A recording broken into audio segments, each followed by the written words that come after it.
Hey guys, this is Preeti. Welcome back to my channel. दोस्तों, आज हम बात करने वाले हैं एक 2022 released Hollywood psychological horror movie के बारे में जिसका नाम है द ट्विन्स। इस कहानी की शुरुआत होती है एक एक्सीडेंट सीन के साथ जिसके वजह से डॉयल फैमिली की खुशहाल जिंदगी तहस नहस हो जाती है। बस कुछ घंटे के अंदर सब कुछ खो चुके थे वो लोग, क्योंकि उस एक्सीडेंट में उन लोगों ने अपने सबसे कीमती चीज अपने बेटे नेथन को खो दिया था। एंथनी एंड रेचल इस शॉक को बर्दाश्त नहीं कर पाए। न्यूयॉर्क शहर के जिस घर में इतने सालों से वो लोग अपनी ड्रीम लाइफ बिता रहे थे, अभी वो उन्हें नरक जैसा लगने लगा था। स्पेशली रेचल की हालत तो बहुत खराब हो पड़ी थी, बिल्कुल ही टूट चुकी थी वो। ऐसे में एंथनी इस सब से निकलने के लिए एक बहुत बड़ा डिसीजन लेता है। वो इस घर को छोड़कर अपने चाइल्डहुड होम में वापस चला जाएगा, जो फिनलैंड के एक अनजान गांव में है। एक ऐसी जगह जिसका नाम भी ज्यादा लोग नहीं जानते, मगर अभी उनके मेंटल हेल्थ के लिए वो बिल्कुल परफेक्ट रहेगी। उनके अलावा भी एक और इस हादसे का विक्टिम बना था, एलियट, नेथन का जुड़वा भाई, उनका दूसरा बेटा। बेचारा बिल्कुल अकेला पड़ चुका था। उसे तो शायद ठीक से समझ में नहीं आ रहा था कुछ, इतनी जल्दी सब कुछ हो गया। तो नेथन का फ्यूनरल खत्म होते ही वो लोग निकल पड़ते हैं कंट्री साइड की तरफ। हड़बड़ी में उन्हें घर को बहुत कम कीमत में बेचना पड़ता है, फिर भी वो पीछे नहीं हटते। हम देखते हैं ये गांव सच में काफी आइसोलेटेड है, बहुत ही कम लोग रहते हैं यहाँ पर। मगर एंथनी खुश था, एलियट भी एंजॉय कर रहा था, तो रेचल को कोई प्रॉब्लम नहीं होती। वैसे भी उसका पूरा दिन तो एलियट के साथ ही बीत जाता है, जगह उसके लिए मैटर नहीं करती। पहला दिन सामान शिफ्ट करने में ही बीत जाता है। एलियट को घर का एटिक इतना पसंद आया था कि वो उसी को अपना रूम बनाने की जिद करता है। यहाँ तक तो फिर भी ठीक था, मगर उसे इस कमरे में अपने साथ साथ नेथन के सामान भी चाहिए थे, जिससे वो उसका एब्सेंस थोड़ा कम महसूस करे। रेचल उसे मना नहीं कर पाती। वो नेथन के कुछ खिलौने उसे दे देती है, मगर एंथनी जानता था ये सब ठीक नहीं। एलियट को सच्चाई एक्सेप्ट करनी होगी, इसीलिए ही तो वो लोग इतने दूर आए हैं। मगर ये बात ना रेचल समझ पा रही थी ना एलियट। तो नेक्स्ट मॉर्निंग एंथनी नेथन का सारा सामान घर के सामने दफना देता है। उसके बाद वो लोग जाते हैं एक लेक में बोटिंग करने। एंथनी बताता है यहाँ पर एक पत्थर है जिस पर केवमैन के हैंडप्रिंट्स है, सदियों पुरानी। माना जाता है उस पर हाथ रखकर कुछ भी मांगने से वो पूरा हो जाता है। एलियट को ये बातें बहुत इंटरेस्टिंग लगती है। वो जल्दी से अपना हाथ रख देता है उस पत्थर पे, मगर अपनी विश किसी को नहीं बताता। रेचल भी फोर्स नहीं करती, बच्चा है, बचकानी हरकत तो करेगा ही। लेकिन इसके ठीक बाद से ही वो एलियट में कुछ बदलाव नोटिस करने लगती है। जैसे एक दिन वो देखती है एलियट अपने कमरे में खेल रहा है अकेले, मगर वो बर्ताव ऐसा कर रहा है जैसे उसके साथ और भी कोई हो। जब रेचल पूछने जाती है तो वो उसके मुंह पर दरवाजा बंद कर देता है, और फिर देर रात वो अपने बिस्तर से उठ के नेथन के बेड पे जाकर सोने लगता है। रेचल के बार बार मना करने के बावजूद वो ये बंद नहीं करता, कहता है नेथन का बेड ही उसका बेड है। अगले दिन इस गांव के लोगों ने उनके लिए एक वेलकम पार्टी अरेंज की थी। एंथनी को तो बहुत मजा आ रहा था, क्योंकि इन लोगों को वो जानता था, बात हो रही थी सबसे उसकी। मगर रेचल अकेले बोर हो रही थी, ना वो किसी से घुल मिल पा रही थी, ना कोई उससे बात कर रहा था। बस सभी उसे अजीब नजरों से घूरते ही जा रहे थे। ऐसे में हेलेन नाम की लेडी आती है रेचल से बात करने। वो एक साइकिक है, तो गांव के लोग उसे ज्यादा पसंद नहीं करते। वो रेचल को कुछ अजीब बातें बताती है, कहती है उसने अपने सपने में उन्हें देखा है, उसे पता है उसके बेटे ने एक विश किया है और वो विश ग्रांटेड भी हुई है। बात करते वक्त उसके चेहरे पर एक बहुत ही अजीब सा एक्सप्रेशन था, डर का। वो बहुत ज्यादा एक्साइटेड हो पड़ी थी। उसे शायद और भी कुछ बताना था, मगर तभी वहां पर एंथनी के आ जाने से वो भाग जाती है। उसके बाद उसे रेचल काफी डिस्टर्ब्ड हो पड़ी थी। तो जब गांव के लोग उन्हें स्विंग पर चढ़ने के लिए कहते हैं, वो राजी नहीं होती। ये एक रिचुअल है, न्यूलीवर्ड्स कपल को करना पड़ता है। उनके शादी के वक्त तो वो लोग यहाँ पे नहीं आए थे, तो अभी उन्हें वो रिचुअल पूरा करना होगा। पहले रेचल मना कर देती है क्योंकि उसका मूड ठीक नहीं था, मगर जब एलियट फोर्स करता है वो मना नहीं कर पाती। मगर जैसे ही झूला ऊपर उठता है वो पैनिक करने लगती है। शायद उसे हाइट से डर लग रहा था। साथ में कुछ देर बाद एलियट भी उसे कहीं दिखाई नहीं देता। टेंशन में वो बेचारी बेहोश होकर गिर जाती है। एलियट मिलता है पास वाले खेत में, लेकिन वो वहां पर क्यों गया था, क्या कर रहा था, कुछ नहीं पता था। रेचल को बहुत अजीब लगता है, उसने पहले कभी ऐसा नहीं किया। एलियट जैसा अचानक से बहुत बदल गया है। वो एंथनी से भी ये बातें शेयर करती है। उसे लगता है अगर वो बात करेगा तो सब कुछ ठीक हो जाएगा, लेकिन न जाने क्यों एंथनी को कोई इंटरेस्ट नहीं था। वो बात को बहुत कैजुअली ले लेता है। ऐसे ही कुछ दिन बीत जाते हैं। हम देखते हैं समय के साथ साथ रेचल खुद को संभाल चुकी है, अपने अतीत को भुलाकर आगे बढ़ना सीख चुकी है वो। मगर वहीं पर एंथनी दिन ब दिन कमजोर होता जा रहा था। न जाने क्यों वो नेथन को और ज्यादा मिस करने लगा था। यहाँ पर बात करें एलियट की, उसका बदलाव सबसे डरावना था। वो आजकल खुद को नेथन बुलाने लगा था। इवन उसके चीजों को जमीन के नीचे से बाहर निकालकर अपने पास रख दिया था उसने। ऊपर से आजकल रेचल को बहुत अजीब अजीब से सपने आने लगे थे। उसे हर रात नेथन दिख रहा था। वह अपने माँ के पास आना चाहता था। इन सब से रेचल बहुत डिस्टर्ब रहने लगी थी। तो अगले दिन एंथनी उसे एक साइकियाट्रिस्ट के पास ले जाता है, जो कहता है यह सब रेचल के हाइपरटेंशन की वजह से हो रहा है। उसे अपने आप को शांत रखना होगा, उसी का असर पड़ रहा है उसके बेटे पर। रेचल उनसे सहमत नहीं थी। उसे लग रहा था बात कुछ और है। उसके कारण एलियट खुद को नेथन कैसे बुला रहा है। वो उसी दिन हेलेन से मिलने जाती है और उससे उसे जो पता चलता है उससे रेचल की नींद उड़ जाती है। हेलेन कहती है यह गांव कोई साधारण गांव नहीं है। यहाँ पर सभी लोग अपने आप को पेगन कहते तो हैं, मगर असल में अंदर ही अंदर ये लोग सीटनिस्ट हैं। शैतान की पूजा करते हैं ये लोग। रेचल ने शायद कभी नोटिस नहीं किया, यहाँ पर कोई चर्च नहीं है। इनफैक्ट किसी तरह की कोई टेम्पल नहीं है। यहाँ पर सारी चीज़ें राउंड शेप में है, जो डायरेक्टली बैफोमेट को रिप्रेजेंट करती है। यहाँ पर आने के बाद से ही उसके बेटे का ऐसा बदलाव, ये इसी गांव का असर है। उसने उस विशिंग स्टोन से अपने भाई को वापस मांगा था, जो पूरा हो गया। हर रात नेथन आता है उससे मिलने, मगर उसे पता नहीं असल में वो नेथन नहीं है। नेथन के रूप में साक्षात शैतान है वो, जो एलियट को अपना शिकार बनाना चाहता है। धीरे धीरे वश में कर रहा है उसे। रेचल के लिए यह सब सहन से बाहर हो रहा था, तो वो उसके बात को बीच में ही काट के घर चली जाती है। मगर हेलेन उसका पीछा नहीं छोड़ती। अगले दिन वो खुद जाती है रेचल से मिलने उसके घर। अपने थियरी को प्रूफ करने के लिए अपने हस्बैंड के बारे में बताती है। कहती है सालों पहले जब वो लोग इस गांव में रहने आए थे, तभी से उसके हस्बैंड को इन लोगों पर शक था। लेकिन जब उसने आवाज उठाई, उसका मुंह बंद कर दिया गया। उसे शैतान से पोजेस करवा के मौत से भी बदतर सजा दी गई। हेलेन तब कुछ नहीं कर पाई, लेकिन इस बार वो एलियट को मरने नहीं देगी। वो रेचल को एक फोटो देती है जिसमें उसके हस्बैंड का चेहरा ब्लर हो चुका था। ये पोजेशन की निशानी है। रेचल को भी टेस्ट करना चाहिए। उस दिन हेलेन के निकल जाने के बाद रेचल बहुत देर तक इस बारे में सोचती रहती है।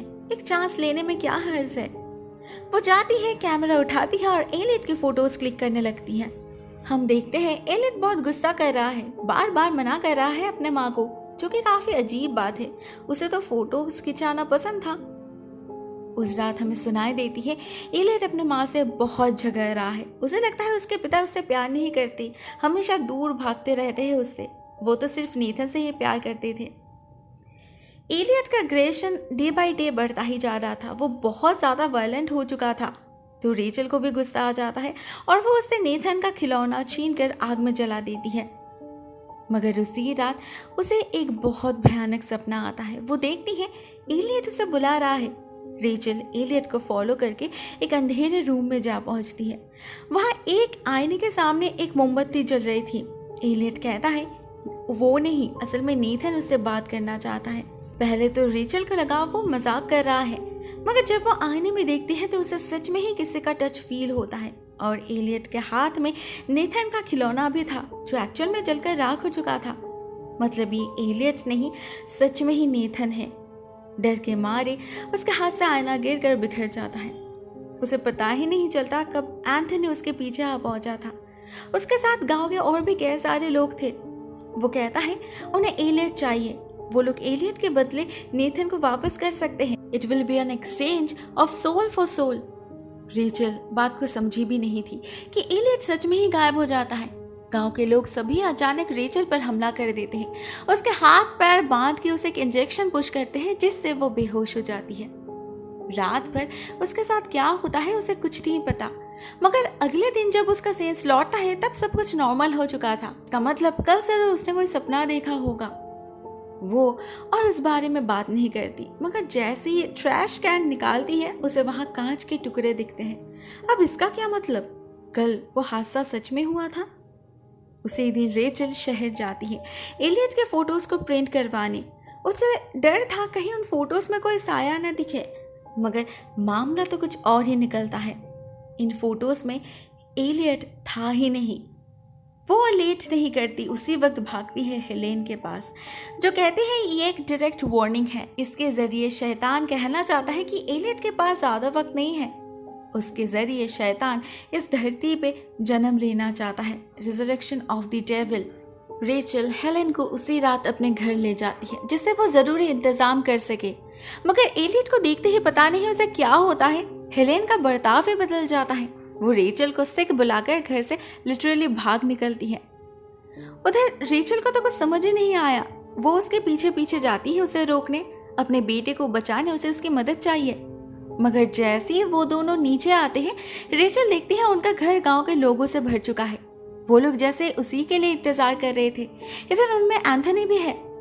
देखते ही देखते सभी मिलकर उसे घेर लेते हैं। उसे फिर से एक बार इंजेक्शन लगाया जाता है और फिर जो होता है वो उसने शायद कभी सपने में भी नहीं सोचा था। हम देखते हैं हेलेन बिल्कुल सच कह रही थी। इस गांव के लोग सच में ही शैतान के पुजारी हैं। एक सैटेनिक कल्ट का हिस्सा है ये गांव। वो लोग गांव के बीचों बीच जाकर उसी लेक के पास एक रिचुअल शुरू करते हैं, एक बहुत ही वियर्ड एंड क्रीपी रिचुअल। उनके कपड़े भी इक्वली क्रीपी थे। हम बेहोश रेचल को देखते हैं जिसे उन्हीं की तरह सजाया गया था, और कुछ औरतें उसे घेर कर बैठे थे, एक्चुअली उसे पकड़ रखे थे जिससे वो भाग ना जाए। उधर बाकी लोगों के बीच एंथनी था। उसके बर्ताव से ऐसा लग रहा था जैसे वो ही इस रिचुअल का मेन पर्सन है। क्यों ना हो, वो इस कल्ट के मकसद पूरा करने के लिए अपने बेटे को सैक्रिफाइस जो कर रहा था। वो अपने हाथों से एलियट का गला काटकर उसे मार डालता है। ताज़ा खून से उसके कपड़े लाल हो जाते हैं और फिर उस खून को पिलाया जाता है रेचल को फोर्सफुली। ये औरतें खून से उसके पेट के ऊपर कुछ सैटेनिक सिंबल्स भी बना देते हैं।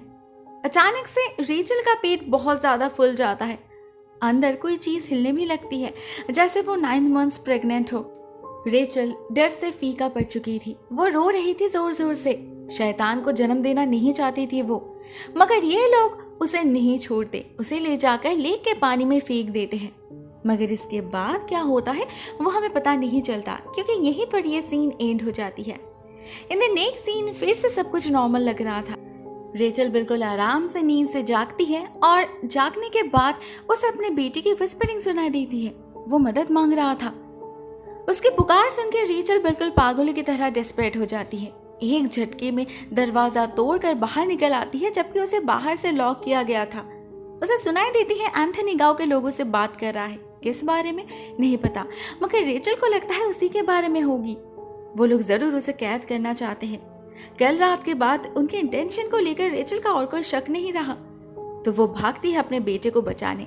उसके आवाज को फॉलो करके वो एटिक के एक अबांडन सेक्शन में जा पहुंचती है, जहां एक बक्से के अंदर एलियट को हाथ पैर बांध कर रखा गया था। रेचल 1 मिनट और जाया नहीं करती, उसे लेकर भाग निकलती है जंगल के रास्ते। उधर एंथनी को भी वो दिख चुकी थी, तो वो भी उसका पीछा करने लगता है। वो चिल्ला चिल्ला कर रेचल को रुकने के लिए कह रहा था, क्योंकि रेचल एक्चुअल में उससे नहीं बल्कि वो सच्चाई से भाग रही थी। इसका नतीजा बहुत भयानक हो सकता है। फाइनली दोनों में हाथापाई हो जाती है। रेचल तो इतना गुस्से में आ गई थी कि वो पत्थर उठा लेती है अपने पति को मारने। एंथनी उसे नहीं रोकता, ना वो खुद को बचाने की कोशिश करता है, क्योंकि वो भी मरना चाहता था। इस जिंदगी भागा दौड़ी से परेशान हो चुका था वो। रेचल का पागलपन उससे और सहन नहीं होता। हाँ, पागलपन। रेचल अभी खुद को जिस क्राइसिस में देख रही है वो असली नहीं है, उसके दिमाग की उपज है।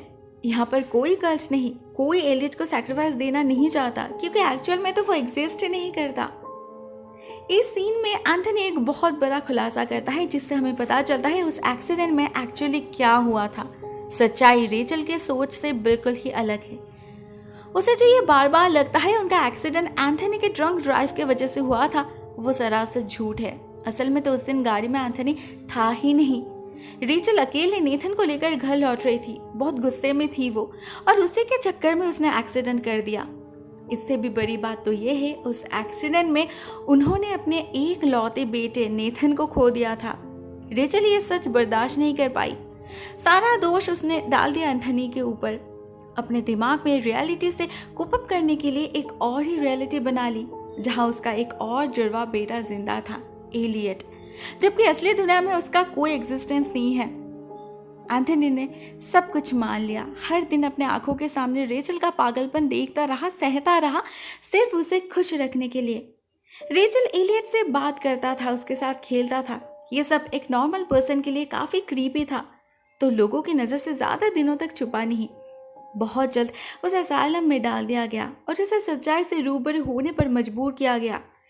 मगर वहां रेचल जीने की उम्मीद हार चुकी थी। जिंदा लाश बन चुकी थी वो, जो एंथनी से देखा नहीं गया। वो उसे घर तो वापस नहीं ले जा पाया क्योंकि उनके नेबर्स को सब कुछ पता चल चुका था, तो वो उसे यहाँ पर ले आया जहाँ कोई टोकने वाला नहीं। मगर यहाँ उसका पागलपन दिन ब दिन बढ़ता ही जा रहा था। वो एलियट के नाम पे कुछ भी कर रही थी। उसने खुद अपने हाथों से नेथन के खिलौने को खोद कर बाहर निकाला, खुद ही अपने माथे पर आईनों को फोड़ा। एंथनी को बहुत डर लग रहा था कहीं वह खुदकुशी न कर ले, तो उसने गांव के एल्डर्स से मदद ली। उन्हें शुरू से ही सब कुछ पता था। वो लोग तो उनकी मदद कर रहे थे। रेचल को जब भी दौरे पड़ते थे, वो लोग ही उसे संभालते थे, जबकि रेचल को लगता था वो सभी मिलकर उस पर काला जादू कर रहे हैं। ये सब उसके दिमागी उपज थी, जो हेलन से मिलने के बाद बढ़ने लगी थी। हेलन की दिमागी हालत भी तो कुछ ठीक नहीं। अपने हस्बैंड का मौत का असर उस पर इतना बुरा पड़ा था कि वह एक्सेंट्रिक बन गई। उसे हर एक चीज में डार्कनेस नजर आने लगा। सब कुछ शैतान का प्लान लगने लगा उसे। इसीलिए ही तो गांव के लोग उसे अवॉइड करते थे।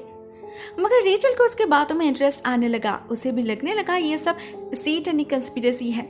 मगर जब हेलन को असलियत पता चला, वो भाग निकली।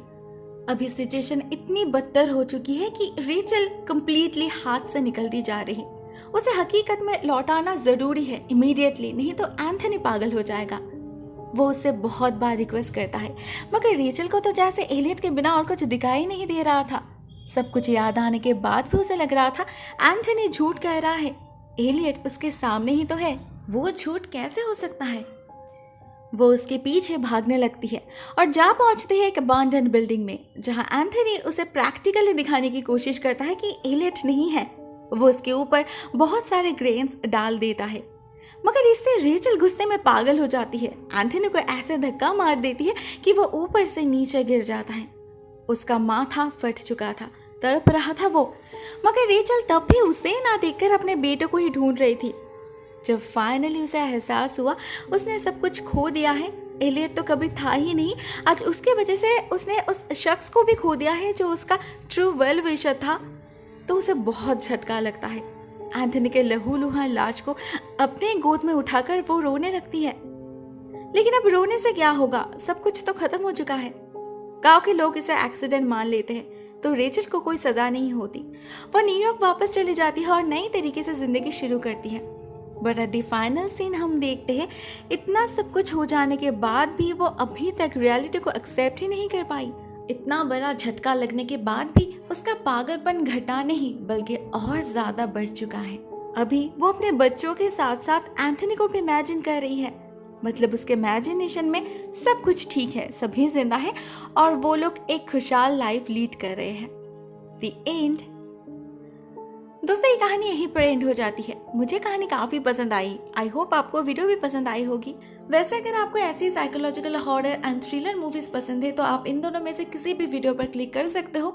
ये दोनों इक्वली इंटरेस्टिंग है। I am sure you are gonna love it. आज के लिए बस इतना ही दोस्तों। Thank you so much for watching this video. बहुत जल्द मिलते हैं किसी और नए वीडियो के साथ। तब तक के लिए टेक केयर। टाटा।